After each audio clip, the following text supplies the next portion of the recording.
Hello! Good evening! Nandito tayo ngayon sa Hangzhou. Naka-stay ako ngayon sa Hampton by Hilton Hotel.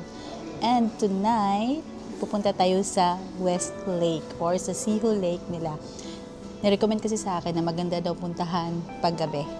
So, hintayin lang natin yung ating taxi. Pipick upin tayo ngayon para pumunta doon. See you later. Parang ito na yata yon. Ayan na nga.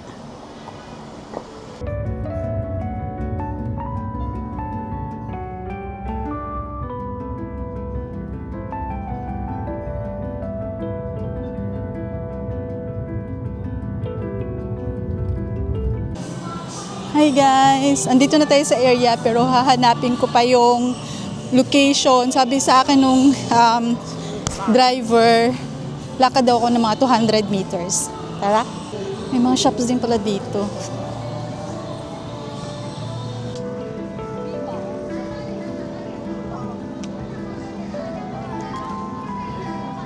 Pwedeng mag-boat tour dito guys. Naririnig nyo yung maingay. Nag-aalok sa tourist.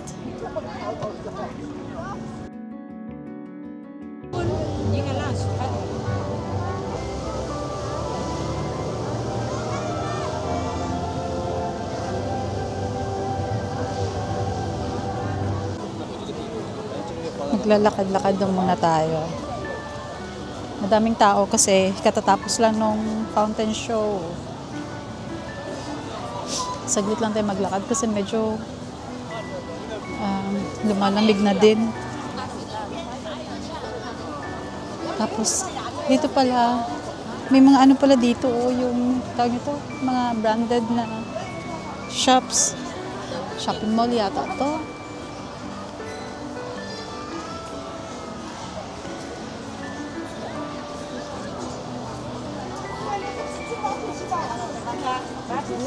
Tayo kasi may mga bata. Ayaw kong kuhanan nito ng mga bata. Pero tingnan nyo to guys, oh. May Hermes. Diba? Oh. Kasi may mga tinda rin sila dito sa gilid-gilid, mga tiyangge-tiyangge. Daming tao rin ngayon. Sabi ng katrabaho ko, counterpart ko siya dito sa China. Ano daw, bukas holiday. So siguro, di ko alam ano itsura ng holiday nila dito. Kasi pag sa Germany, pag sinabing holiday sa Germany, sarado lahat. Hindi ko natanong kung... Kasi sabi naman yan na open naman daw mga shops. Pero, let's see.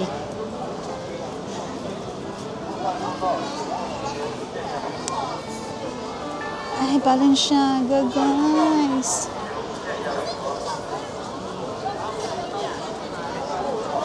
Mura lang kaya. Ano yung park nila dito? Ang lively pala dito ng paggabi. Anong oras na ba? Teka. Alas 8.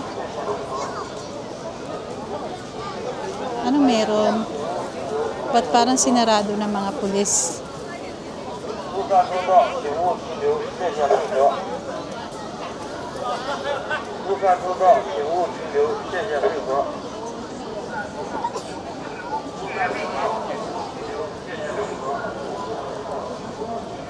O tara, tuloy natin ang paglakad. Inayos ko lang yung setting ng camera. Backpack ni ate.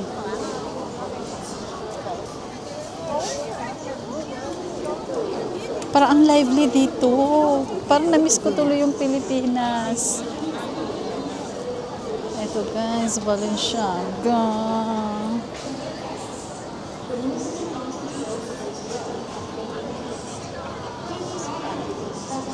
Gusto ko sanang mag-try ng mga pagkain. Kaya lang, busog pa ako. Though hindi pa naman ako nakapag-dinner. Kaso kasi may heavy yung lunch namin kanina. Ito Gucci. Ito pala area na to, mga branded. Ano pala to dito? O diba? Yaman ng China, guys. By the way, nasa Hangzhou pala ako ha. O, diba?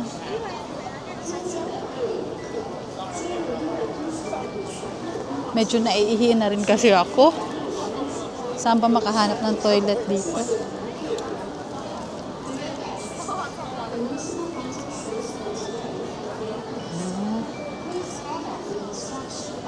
Pangmayaman pala to dito na ano na to eh. Na area na to. O, LV o. Yan, Louis Vuitton. Tapos, ang daming mga, alam mo yun, ito mga gwardya na, ang daming mga gwardya nakakalat. Tapos, alam niyo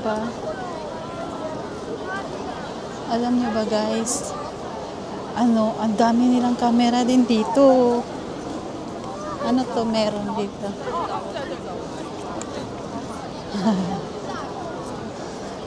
Ang dami nilang camera dito. Kaya parang bawat galaw mo, kung halimbawa gagawa ka ng hindi maganda dito, ay siguradong huli ka. Kasi ang daming mga cameras, tad sila ng cameras dito. Ayan o, Yves Saint Laurent. Ay, teka, umakyat na yung camera ko.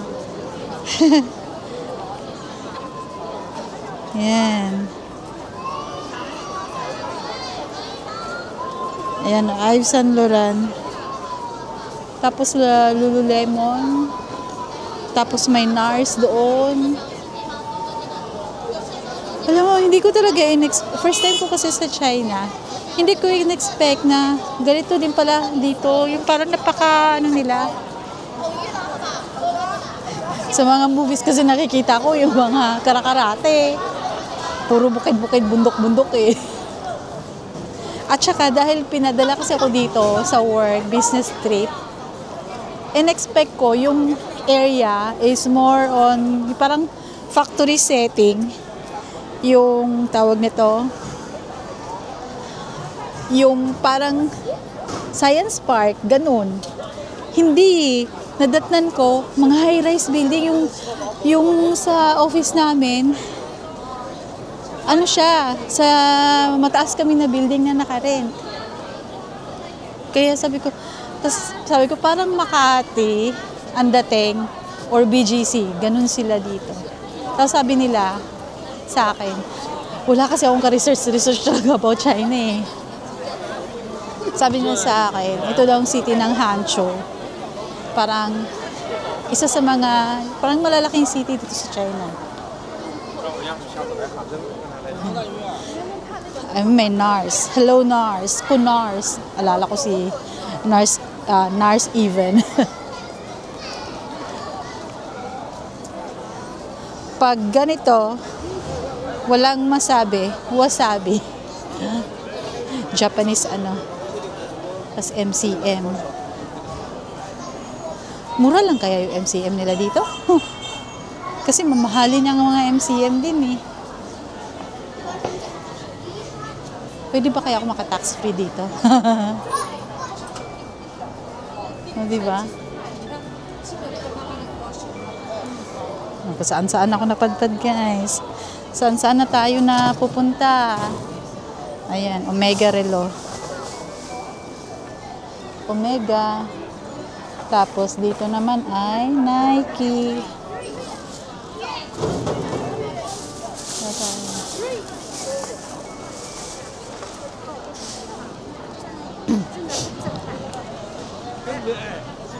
Ano na kayong lugar to?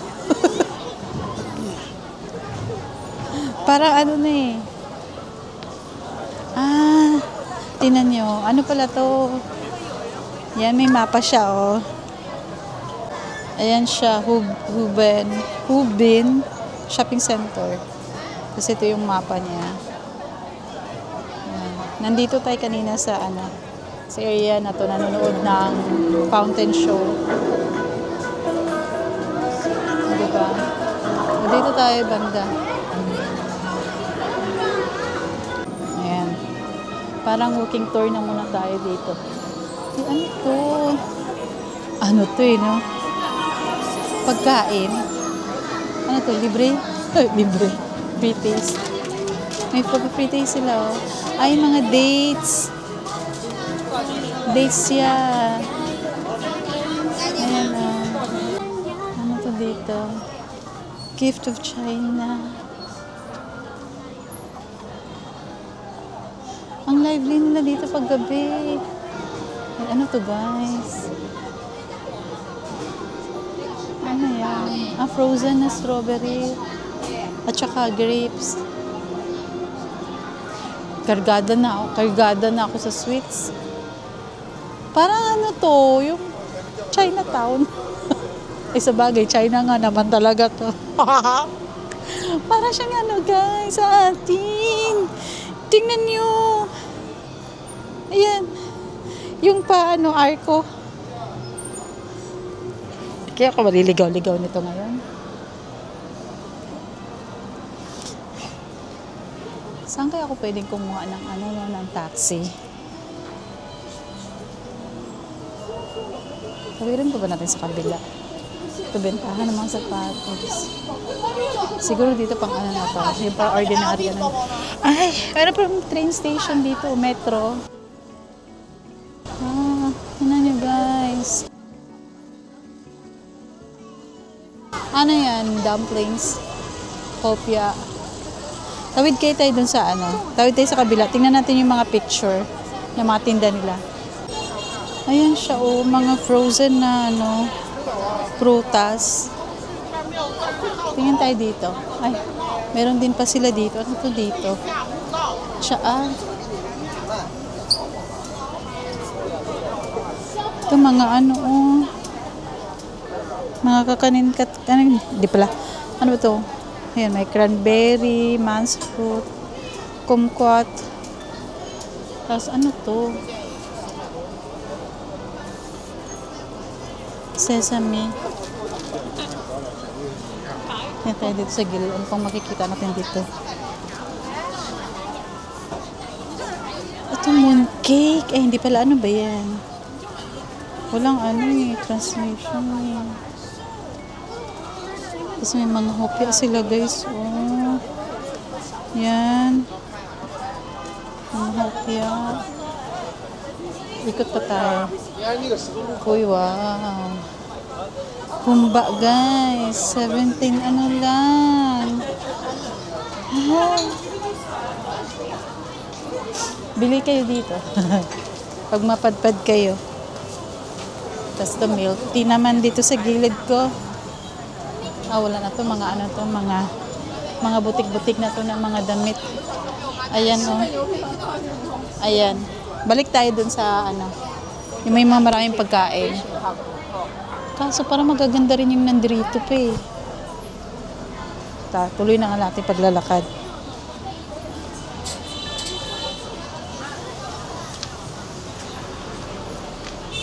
Ang cute, yung panglamig. Nag-uumpisa na rin kasing maglamig dito. Alam nyo, ang tent nila ay nasa 15 centigrade. Ay, mga tinda-tinda ng pang-ipit. Pwede ka sigurong mag-bulk na bili, tapos ibebenta sa akin. Diyan yata galing yung mga yan. Wala nang po masyadong nakikita. Ito na mga traditional traditional na na damit. Diba? Traditional na damit. Sa kabila, kita ako ng tawid kayo tayo sa kabila, no? Hanap ako ng matawiran. Tawid tayo sa kabila, tapos pabalik naman tayo. May makikita na naman ako mga nagtitinda ng dates, Yan. Diba? Mga sweets.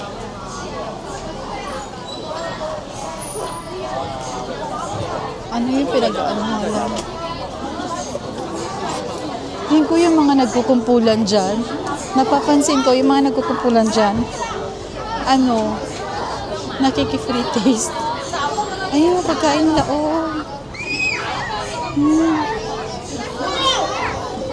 Ayun yata yung pala ginagawa. Ang galing.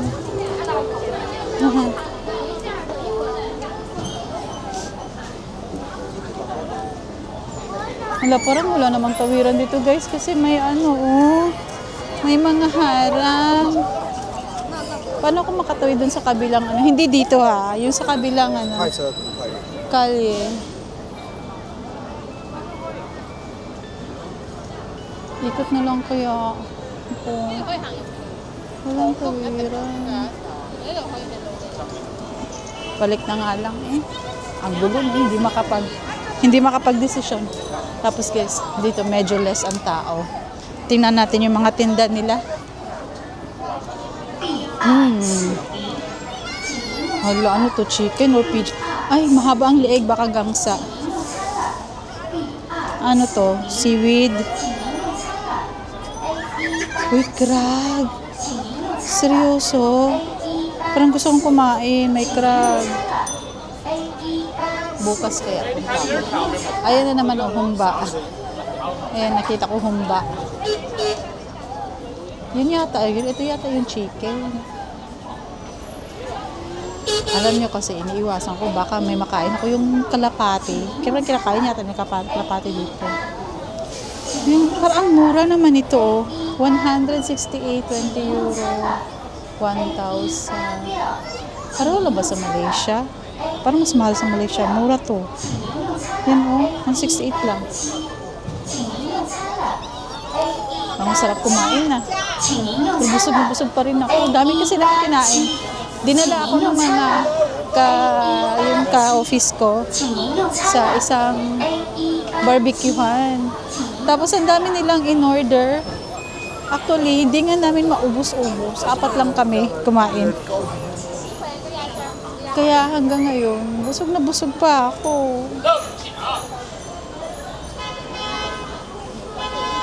Na.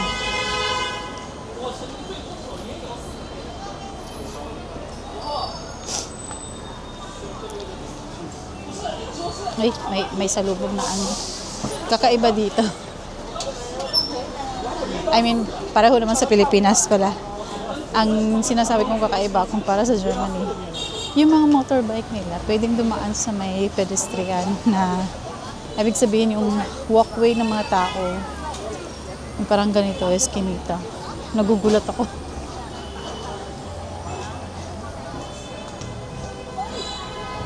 Pero kahit pa paano, alam mo ba, disiplinado sila dito. I mean, nasunod sila sa mga ano, maayos yung pag-follow nila sa traffic rules. Wala ka masyadong makikita, alam mo yung singit-singit. May mga serve-serve pero hindi ganong kalala sa atin.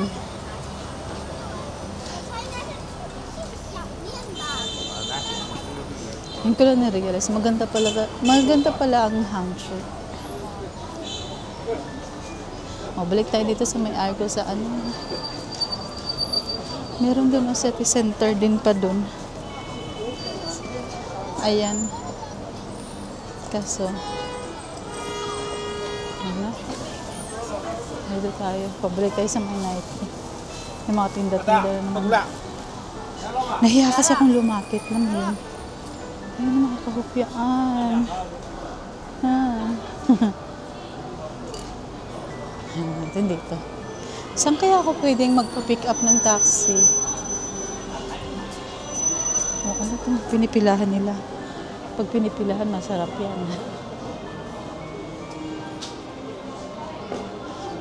Parang ang daming pwedeng kainin dito.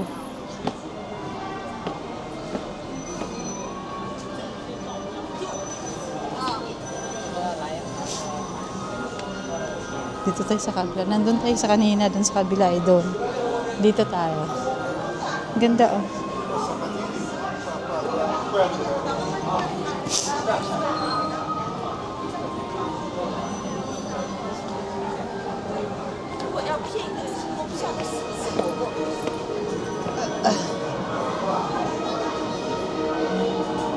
May mga tugtog. Di kaya ako makapiright nito. Sasapawan ko na lang ng ano. Ay. Ang dami nila yung mga maliliit maliliit na ganyan. Oh. Ay, parang masarap to. Kaso parang takot ako baka ano. Meron na namang crab. Oh, ay, alimango lang yata na ano to. Yung alimango. Ano mo yun? Yung sa mud. Sa putik. Ang daming pila. Oh. Tingnan natin. Ano, tugtog na yun. Baka fountain show na naman. Ano, ganyan. Oh. Pagkain nila.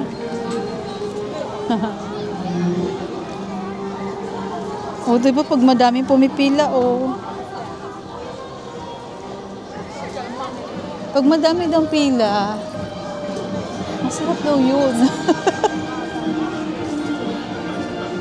Oh, may KFC sila.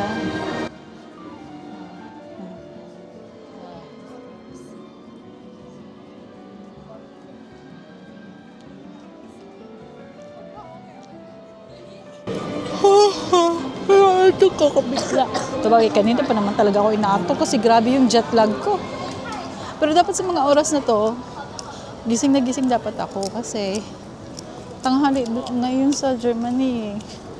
So dapat gising na gising ako. Kaso ang problema, yung dapat sa oras ng, alam mo yun, ng tulog ko, dilat pa rin yung mata ko. Kaya ang ending, tag-2 oras ng tulog ko everyday. Hirap na hirap ako. Ba ngayon, di ba? Gising ka pag mga oras na to kasi tanghali. So kung kailan pa umaga na dito sa China, saka na ako makakaramdam ng antok. Eh di mga ending na mga 2-3 oras lang tulog ko kasi babangon na naman ako para pumasok sa office. Ay parang dito pala tayo kanina. Oo nga. Dito nga ba? O dito nga. Ay, Diyos ko. Maniligaw na naman ako. Anong oras na ba? 8:14.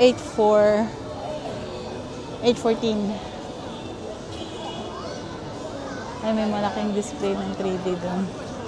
Tatanaw niyo. Lalaking coffee. Yin Thai. Picturean sila.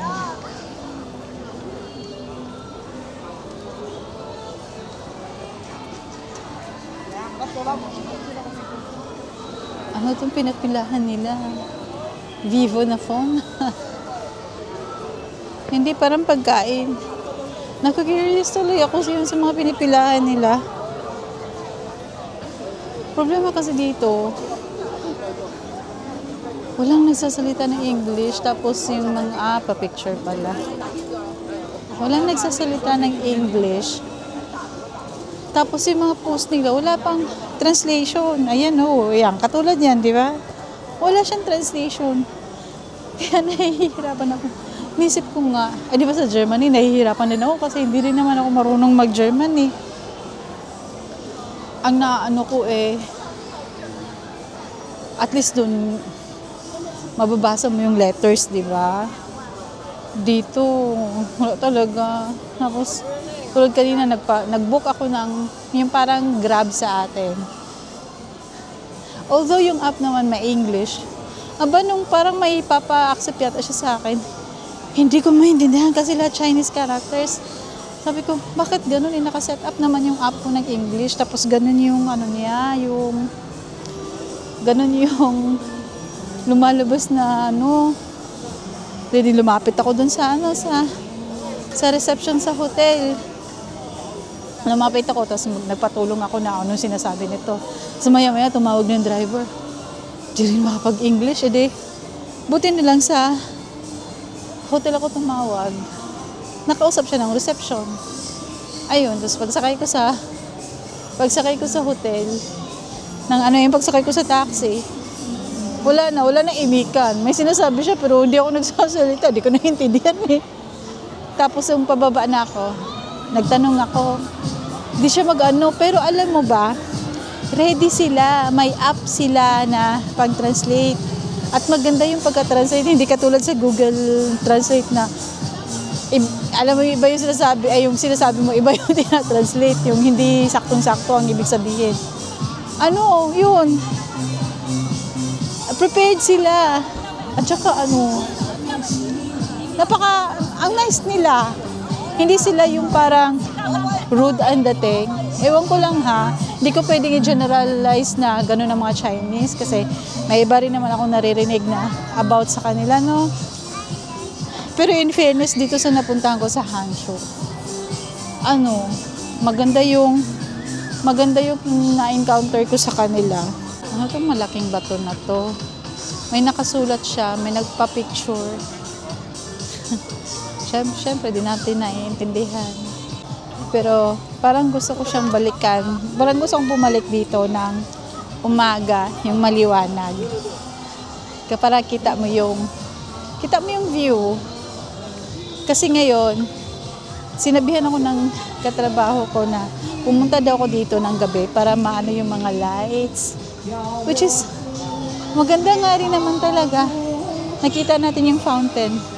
Pero itong Lake Siho, o di kaya West Lake, ano to siya? Lawa ka, di ba? Nakalimutan ko, 15 kilometers yung perimeter niya. Kaya, kung gusto mong ikutin to, gusto mong tumakbo, 15 kilometers, ganun yung mara-round mo sa kanya. Pero sa ibang tayo, ang pinili kong drop-off, yung sa may fountain, kasi nga, gusto kong panoorin yung fountain show. Kaso, hindi ko alam exactly saan yung maggagano na. Sinabi lang na ganyan dyan yung area. Kaya yung napestuhan ko kanina, medyo, pumunta tayo saglit.